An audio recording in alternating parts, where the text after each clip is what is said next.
Okay, so this video is really intended to dive into Watership Down. My first video was really vague on the review, but in this video I really intend to talk about, what I enjoyed and what I didn't so much enjoy in the book. So the book is actually split into four total parts.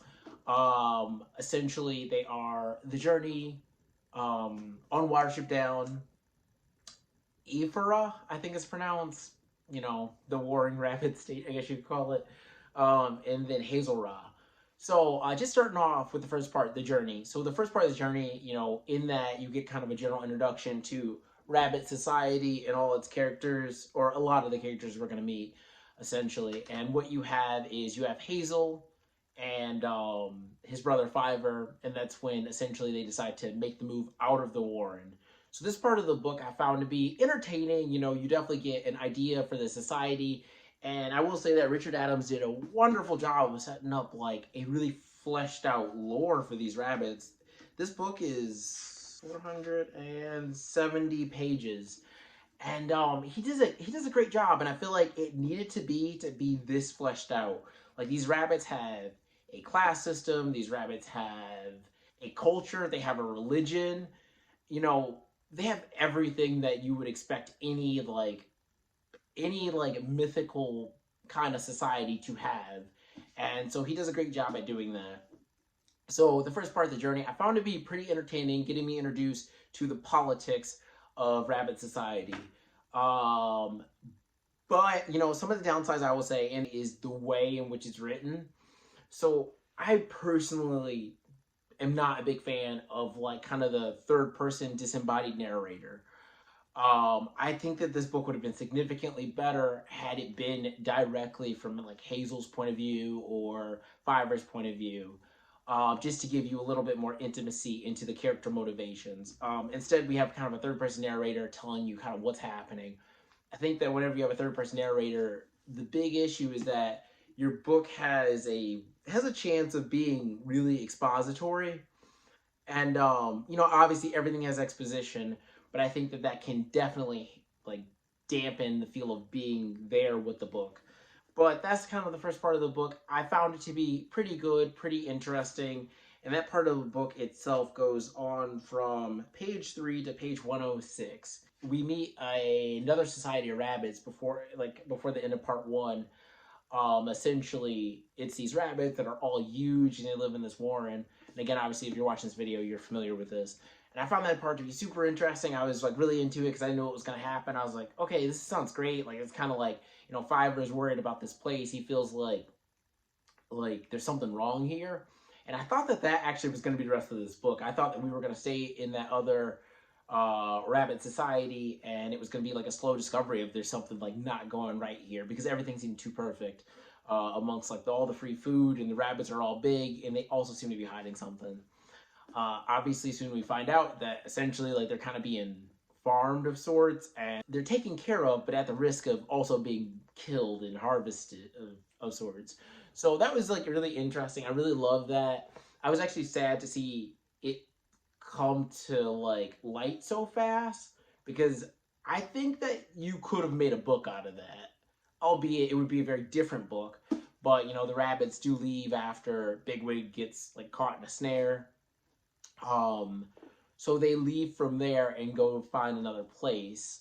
But up until like I was like really into that idea. However, in between the second part and the third part, once they leave that, or sorry, the first part and the second part, once they leave that rabbit society or rabbit warren, that's when the book felt like it was dragging a bit. So the second part, on Watership Down, a lot of it is really kind of just rabbits discovering stuff. We learn a little bit more about their religion, with okay, so on another point, I will say that this book does a wonderful job again at fleshing out the society. So they make there's rabbit language, there's rabbit words, and some of the stuff I can't pronounce, and I just kind of like said it in my head, like whatever. But essentially, you learn about kind of like the rabbit prophet and everything during this part. So it's really deepening the lore throughout, and that was amazing. But it also took me out of the book, so it's weird. Like, I don't want to like say like, oh well, I wish they didn't do it, because it does fit well. I will say though that again, like my big issue with this book is when I felt like I was leaning into the plot, I would get pulled out by maybe some more world building, which again, depending on what you like, you might be really into that. And again, if you're watching this video, you've probably already read the book. But yeah, that part kind of pulled me out again. I did like it and I appreciate it, but I just kind of wish it was a little bit more plot driven, which is kind of weird for me because typically I like things to be a little bit more reflective or less plot driven. This book has very like humanized rabbits in it, right? Is that at the end of the day they are just rabbits. There's no deep character analysis here, or at least I didn't find one. The book itself and the lore around it is more deep than the actual characters. It's like the ideas are deeper than the characters. So yeah, so part one and part two, like at first part one starts off really good, and then like towards the end of part one we start getting more interesting, for me anyway, with the new rabbit society. But then we leave there and we spend a lot of time walking around the forest. This book has detailed descriptions of forestry and things like that in here that were good and well written. This book is extremely well written, but I just found them to be like, after my second or third page of of English countryside descriptions, I was just kind of like, okay, like let's get into something else. So I did find myself getting a little bit bored with this book. And then moving on to the third part, the raid. So the raid was interesting because here we have some of the rabbits going off to this distant land to go find does, and then we have Hazel that decides to go find some does that are like caged. They're like domesticated does. So this part was interesting for a couple of reasons. One, when I was looking at reviews on Goodreads, kind of while I was in the middle of this book, I was like, I wonder what people think of this, or am I just feeling this way in terms of like the pacing of the book, of it being like, wow, this book's kind of long-winded. The pacing's not off, but it's just like really drawn out. So when I was doing that, I found some people that actually had complaints about possible sex, about like sexist themes in this book with does and stuff like that. So it's interesting. So as I mentioned earlier, like these are rabbits and they think like rabbits. So like, from that view, you could say that, oh well, no, the book's not sexist because they're rabbits. Of course they want does. That makes sense. They're rabbits. But there's other things in which they are like pretty like much like not as rabbitish. I'm trying to think of an example. Let's see. I'm trying to think of an example. But essentially they have them being rabbits in some points, such as like wanting does, but then like the power dynamics of like the neighboring like Aphra, like the power dynamics there are very much not like a rabbit. So that's kind of the hard things. Is obviously animals are territorial, so there's that stuff, but the power dynamics and the scarring and how like again we'll get to the chief dictator rabbit, but his character is not like a rabbit at all. So it's just really interesting just how kind of Richard Adams did kind of pick and choose which aspects to keep. I thought it was really interesting that like obviously he kept the does thing, which I don't think is inherently bad, but definitely like I understand if you're like, oh, that's sexist, I don't want to read this. I understand if you feel that way. Because in particular, the does in the story don't have much agency. I mean, like the ones that are in Aphra, they want to escape, but the ones that the one that Hazel gets from like the domesticated area, they don't have much agency, and it is kind of it is odd. It's odd reading it because these are like humanized rabbits, but they are also rabbits, so you definitely might feel some like, oh, this feels kind of weird reading this. So that's just something to kind of think about. Like throughout the book, you're diving deeper and deeper into that rabbit religion and lore and kind of the folk tales, and it's great. But I found myself not interested, and that's not the book's fault. That's my fault. So I don't say this is a problem with the book. I just feel like if you want a direct story with robust characters, then this might not actually be like the best book for you. Then on to part three. So part three is my favorite part. where we meet General Wound Woundwort, or sorry, Woundwort.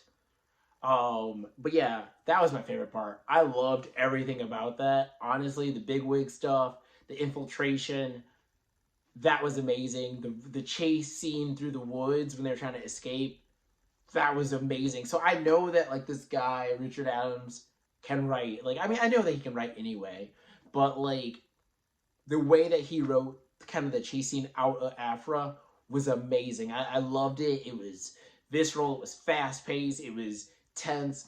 Those that for me that was like the best part of this book. I absolutely love that part. And on to part 4, Hazel Ra.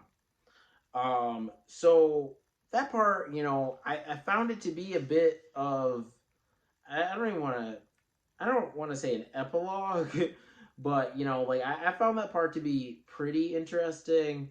Um, I love the fact that the Efrins, I don't know how to pronounce it, but the other rabbits from the neighboring nation came back um, to get their does, which like again that sounds weird, but to get their does, but not just that, but the general himself felt kind of like wounded, like he felt his pride wounded, and he wanted to attack and destroy, you know, the Watership Down and things like that. And so that whole part was really interesting. I loved it. It was like super tense.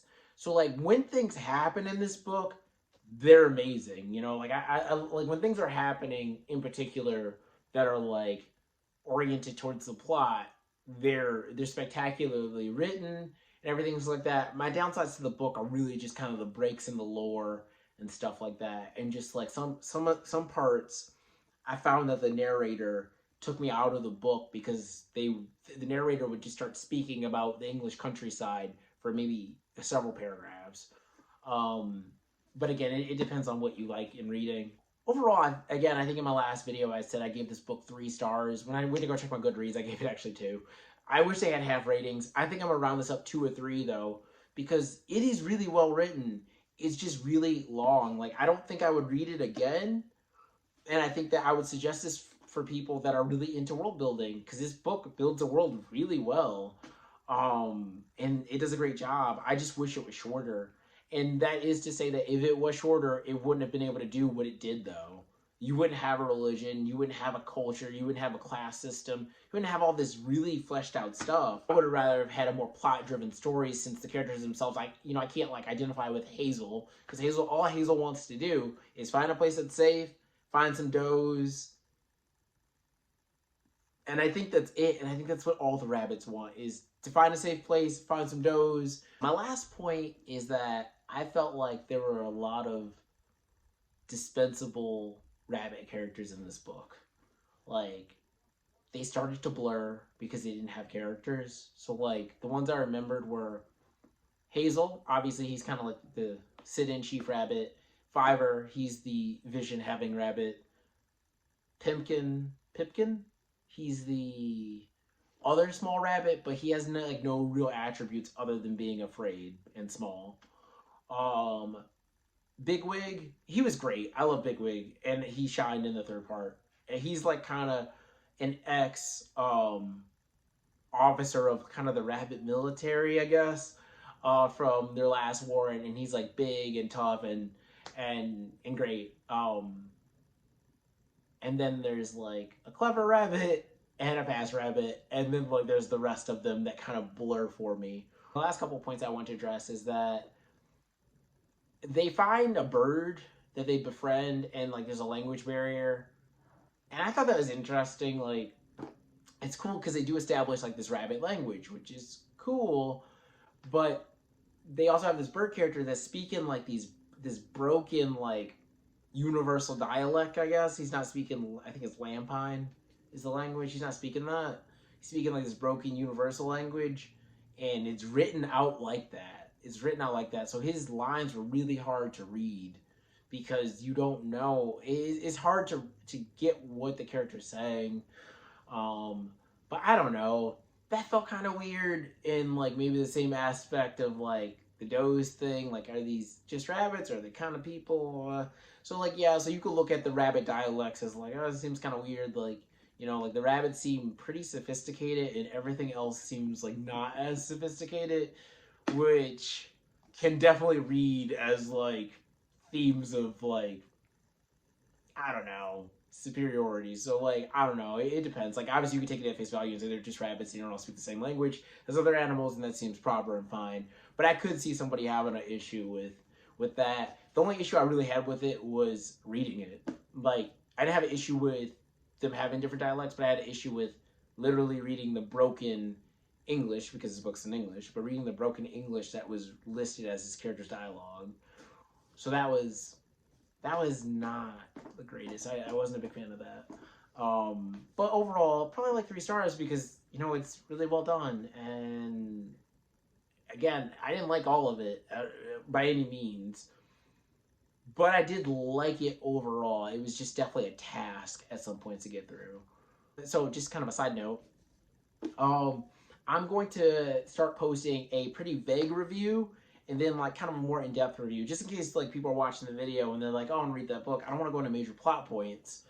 So that's what I'm gonna do. I'm gonna try to upload 2 to 3 times a week and keep this going. And hopefully, like obviously, production gets better because this is like real simple. It's just me in front of a camera, but that's the name of the channel is Basic Book Reviews. So trying to keep it basic as possible.